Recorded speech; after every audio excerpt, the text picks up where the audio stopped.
So guys, si Bonicio Python, tingnan natin ngayon yung mga na-survive natin o nakuha natin na mga ibon o inakay na galing dito.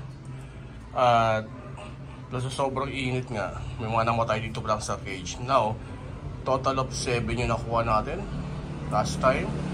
2 weeks ago, 1 week ago. Tingnan natin ilan natira. Actually, may mga natikok din. So ayan sila, medyo malaki na oh. Okay, 5 na lang ang natira po. At yung dalawa, yung nakuha natin, Blue Series yun eh.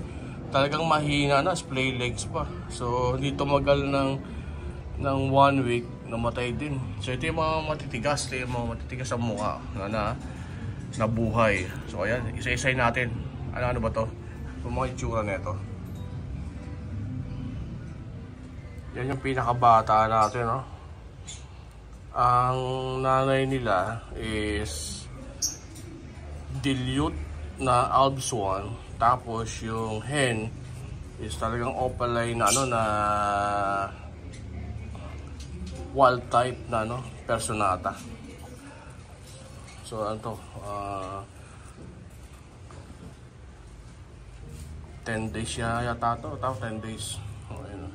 So busog yan. Kasi matitigas sa mga mukha yan. Lakas kumain ng sakto formula yan. And then the other one naman. Ito naman yung kakaiba na lumabas ng mutation natin. So hindi ko ina-expect na magkakaroon ng ganito na Lutino. Sa ganong kombinasyon natin, no? Lutino siya, no? Pero kita mo, ganda ng kulay, oh. Kaya nalaga natin yung bulak niya, oh. Hindi natin alam kung apple paste to na Lutino. Kita-kita, ganda-ganda ng pagkaka-red eyes niya. At ang laki. So yan siya. Uy, galaw-galaw ka naman. Baka ma-stroke ka na naman. Ito naman yung tatlo na parang turquoise siya. So bulak pa yung iba, oh.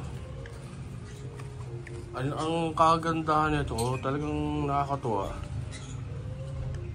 Ano pa lang yan, 10 days pero 10 days o 10 or 12 days. Ang lalaki, oh. Parang McDo chicken. Pero tatapang nila. So namana na sa tatay nila na na Alb Swan. Pero hindi ko pa alam anong magiging itsura ng kulay nito. So comment down below kung ang magiging tunay na kulay nito. Ito medyo oh. Blue yung galing na ito, kulay blue yung kulay blue yung kanya buntot.